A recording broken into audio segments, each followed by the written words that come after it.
नमस्कार दोस्तों, स्वागत है आपका इन्वेस्टिंग दर्पण की एक और वीडियो में। और बात करेंगे इस वीडियो में इरेडा स्टॉक के बारे में और साथ के साथ एनटीपीसी ग्रीन एनर्जी आईपीओ से जुड़ी हुई लेटेस्ट खबर को भी हम देखेंगे। तो वीडियो काफी खास होने जा रही है। बात करें इरेडा की तो एसओडब्ल्यूटी बेसिस पर हम इसका एनालिस करेंगे, तो आपको इसके बारे में पता चल पाएगा कि इरेडा स्टॉक को आपको खरीदना चाहिए या नहीं खरीदना चाहिए।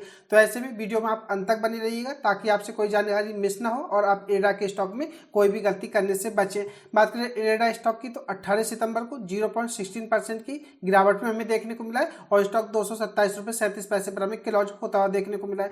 बात करें इरेडा की तो इरेडा पर कुछ समय पहले भी मैंने वीडियो बनाई थी, तब मैंने आपको बताया था अगर आप इरेडा स्टॉक में इन्वेस्टमेंट कर रखे हैं या इन्वेस्टमेंट करना चाहते हैं तो इसमें 235 रुपए का जो यह लेवल है ये काफी महत्वपूर्ण है। अगर आपको स्टॉक इससे नीचे दिखाई दे तो आप इस स्टॉक से एग्जिट कर दें। तो अगर आपने वह वीडियो देखी होगी तो आप इस स्टॉक में आगे लॉस से बच चुके होंगे, क्योंकि बात करें स्टॉक की तो स्टॉक में लगातार हमें प्रॉफिट बुकिंग देखने को मिल रही है और बात करें स्टॉक की तो स्टॉक लगातार हमें नीचे आता हुआ देखने को मिल रहा है। बात करें इरेडा की, अगर आप इसका 52 वीक हाई देखेंगे तो स्टॉक का ये हमें ऑल टाइम हाई भी देखने को मिलता है जो कि 310 रुपये रहा है और स्टॉक अभी तक इस तक हमें दोबारा जाता हुआ देखने को नहीं मिल रहा है। इसके बाद इस स्टॉक में लगभग 35% तक की गिरावट इसके हाई से हमें देखने को मिल रही है। तो ऐसे में काफी सारे इन्वेस्टर्स के मन में यह भी सवाल होगा कि इरेडा के स्टॉक में क्या किया जाए और इसका एनालिस्ट इस समय क्या कहता है। तो आपको इस वीडियो में सब कुछ पता चलेगा, बनी रहिएगा वीडियो में। इससे पहले चैनल पर नए हैं तो चैनल को सब्सक्राइब कर लें, वीडियो अच्छी लगे तो वीडियो को लाइक करना भी ना भूलें।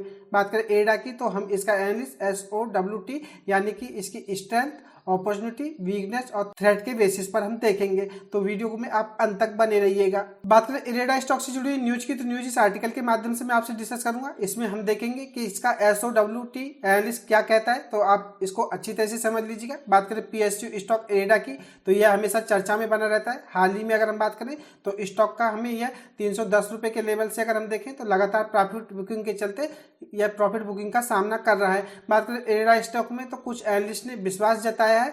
बात करें इसमें तो सरकारी स्वामित्व वाली भारतीय अक्षय ऊर्जा विकास एजेंसी यानी कि IREDA, renewable energy development agency IREDA ने कहा है कि उसे क्वालिफाइड इंस्टीट्यूशनल प्लेसमेंट यानी कि क्यूआईपी के जरिए इक्विटी शेयर जारी करके 4500 करोड़ रुपए जुटाने के लिए सरकार से मंजूरी मिल गई है। तो बात करें इरेडा की तो इरेडा से जुड़ी हुई लेटेस्ट अपडेट हमें ये देखने को मिल रही है। जो ये 4500 करोड़ रुपए का फंड जुटाना चाह रहे थे, सरकार की तरफ से इसको मंजूरी मिल गई है। और बात करें कंपनी के तो एक बयान में कहा गया है कि उच्च स्तरीय समिति की सिफारिशों के आधार पर निवेश और सार्वजनिक संपत्ति प्रबंधन विभाग यानी कि डीआईपीएएम ने मंजूरी दी है।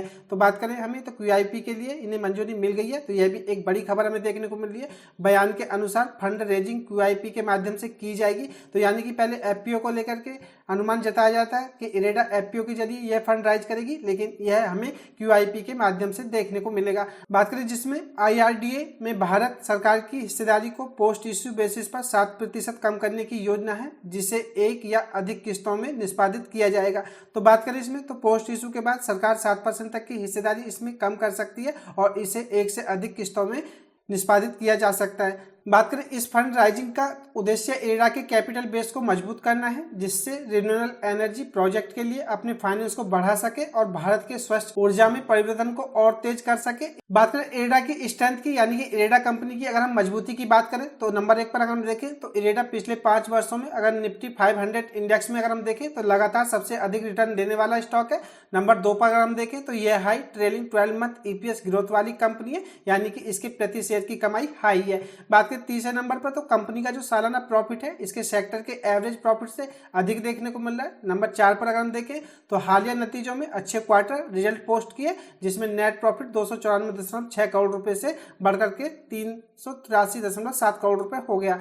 बात करें नंबर 5 पर तो यह पिछली 8 तिमाहियों से हर तिमाही में रेवेन्यू में लगातार बढ़ोतरी हमें देखने को मिल रही है। बाकी नंबर 6 पर तो शेयर धारकों का जो फंड है इसका प्रभावी ढंग से उपयोग हुआ है और पिछले 2 वर्षों से रिटर्न ऑन इक्विटी यानी कि आरओई में सुधार हो रहा है। बात करें प्रॉफिट मार्जिन की नंबर 7 पर तो इसमें वृद्धि के साथ नेट प्रॉफिट में बढ़ोतरी होती हुई देखने को मिल रही है। नंबर 8 पर अगर आप देखेंगे तो कंपनी लगातार अपना कर्ज भी कम कर रही है। तो बात करें इरेडा की तो स्ट्रेंथ हमें काफी मजबूत देखने को मिल रही है और सारे ही हमें ये पॉजिटिव पॉइंट देखने को मिल रहे हैं। बात करें नंबर 9 पर तो पिछली 4 तिमाहियों में से हर तिमाही में इनके रेवेन्यू में भी वृद्धि हो रही है। तो यह हमें काफी अच्छी स्ट्रेंथ में इरेडा स्टॉक देखने को मिलता है, या कंपनी की स्ट्रेंथ हमें काफी अच्छी देखने को मिलती है। बात करें नंबर 10 पर तो पिछले 3 तिमाहियों में हर तिमाही में प्रॉफिट बढ़ रहा है नंबर 11 पर देखें तो पिछले 2 वर्षों से वार्षिक नेट प्रॉफिट में भी सुधार हुआ है। नंबर 12 पर अगर आप देखेंगे तो पर शेयर बुक वैल्यू में भी पिछले 2 वर्षों से सुधार हमें देखने को मिल रहा है। बात करें 13 नंबर पर तो जीरो प्रोमोटर प्लेस्ड वाली कंपनी, यानी कि प्रमोटर्स ने कोई भी शेयर अपना गिरवी नहीं रख रखा है। बात करें नंबर 14 पर तो FII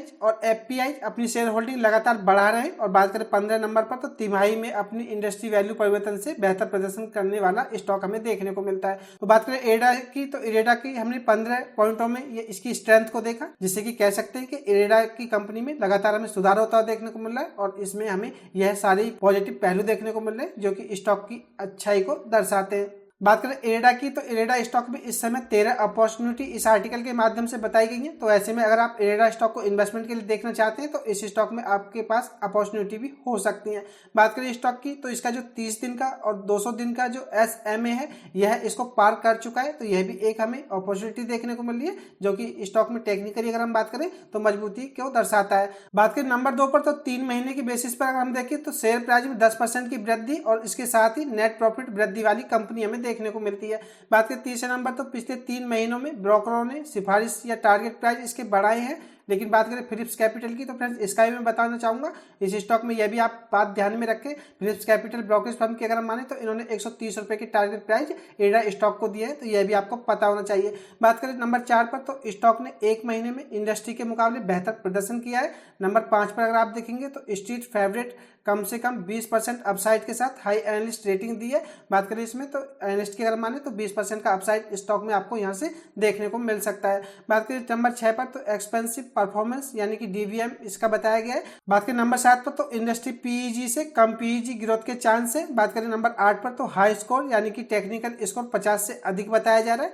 नंबर 9 पर अगर आप देखेंगे एक सप्ताह में इंडस्ट्री की तुलना में इसका प्रदर्शन हमें बेहतर देखने को मिल रहा है। बात करें नंबर 10 पर, तो 1 महीने में भी इंडस्ट्री के मुकाबले इसका प्रदर्शन बेहतर रहा है। 11वें नंबर पर आप देखेंगे तो स्टॉक 52 सप्ताह का जो लो है इससे हाईएस्ट रिकवरी करता हुआ देखने को मिल रहा है। नंबर 12 पर अगर आप देखेंगे तो हाल ही के परिणामों में प्रोविजन में कमी भी देखने को मिल रही है। बात करें नंबर 13 पर, तो इसमें वीकली मोमेंटम गेनर्स के रूप में रहा है, तो यह भी आपको पता होना चाहिए। तो अभी तक हमने इसकी स्ट्रेंथ को देखा और इसमें अपॉर्चुनिटी को देखा और इसकी बात करें वीकनेस की और थ्रेट की, तो इसको भी देख लेते हैं, बने रहिएगा वीडियो में। बात करें थ्रेट की, तो थ्रेट भी देख लेते हैं। नंबर 1 पर अगर हम देखें तो हाई मार्केट कैप वाली कंपनी देखने को मिलती है और इसमें पब्लिक शेयर होल्डिंग हमें कम देखने को मिलती है।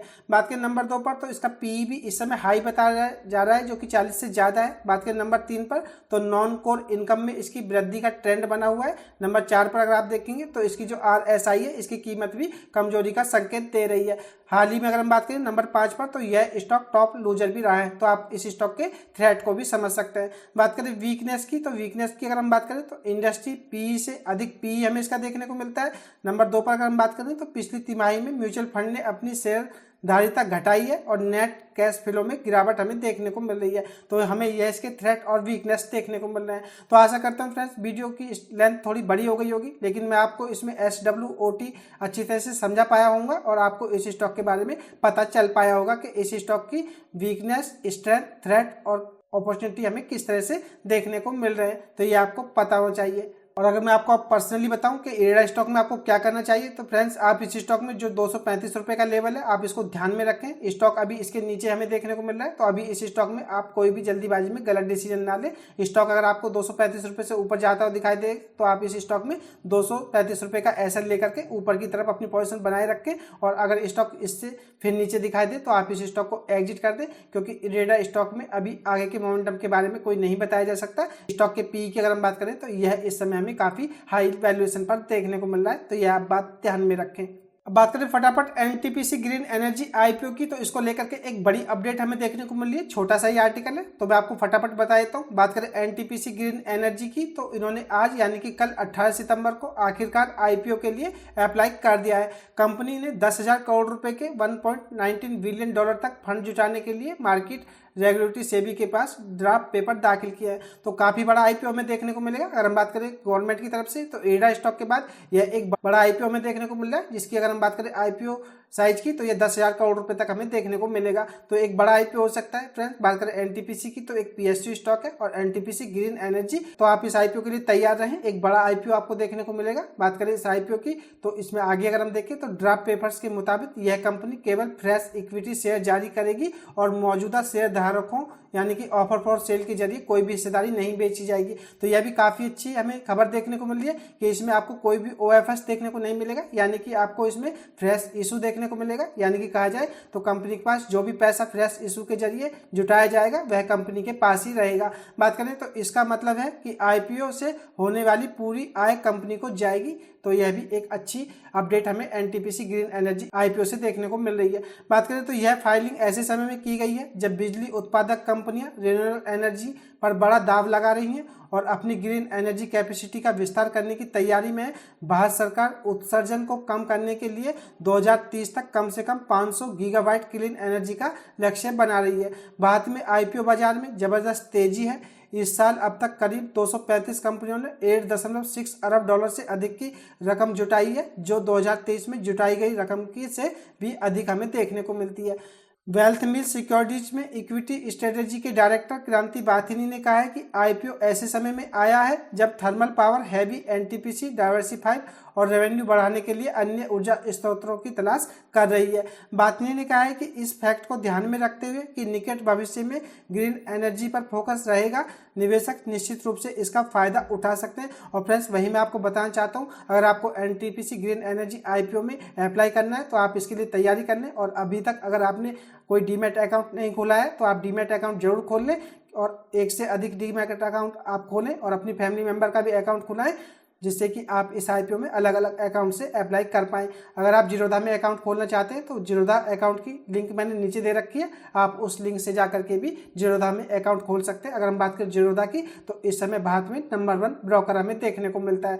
बात करें इस साल की शुरुआत में तो राइटर्स ने NTPC की वित्त वर्ष यानी कि 24-25 में अपनी ग्रीन एनर्जी आर्म को पब्लिक करने की योजना के बारे में बताया था। तो फ्रेंड्स, हमें NTPC ग्रीन एनर्जी IPO से यह एक बड़ी अपडेट देखने को मिल रही है। और बात करें इसमें तो IPO पूरा का पूरा हमें फ्रेश इशू देखने को मिलेगा, यानी कि IPO से होने वाली कमाई कंपनी की होगी। तो ये आपको पता होना चाहिए। और भी इस IPO से जुड़ी हुई या NTPC ग्रीन एनर्जी से जुड़ी एक और जानकारी मैं आपको देना चाहूँगा, तो आप उसको भी देख लीजिएगा। अब बात करें NTPC ग्रीन एनर्जी की तो इसके बारे में मैं आपको थोड़ा बताना चाहूँगा। अगर हम बात करें NTPC ग्रीन एनर्जी की तो बुधवार को इन्होंने कहा है कि वह IPO से प्राप्त राशि का उपयोग अपनी यूनिट NTPC रिन्यूएबल एनर्जी द्वारा लिए गए 75 अरब रुपए के कर्ज को चुकाने में करेगी। यानी कि बात करें NTPC ग्रीन एनर्जी की तो 75 अरब रुपए का हमें इन पर कर्ज देखने को मिलता है। तो आप इस बात को भी ध्यान में रखें। जून के अंत तक NTPC ग्रीन एनर्जी की कुल उधारी 152.77 अरब रुपए थी और IPO के book running lead manager IDBI capital market and securities और HDFC बैंक, IIFL सिक्योरिटीज और नुवामा वेल्थ मैनेजमेंट आपको देखने को मिलेंगे। तो यह NTPC से जुड़ी हुई जानकारी भी आपको पता चाहिए। तो मुझे यही खास update NTPC green energy IPO से आपको देनी थी और मैंने इरेडा स्टॉक को भी SOWT बेसिस पर एनालिसिस करके आपको बताया। यह खास अपडेट की वीडियो आपको कैसी लगी मुझे कमेंट करके बताएं। वीडियो अच्छी लगी तो वीडियो को लाइक करें, शेयर करें। मैं मिलूंगा आपसे नई वीडियो में, तब तक के लिए नमस्कार।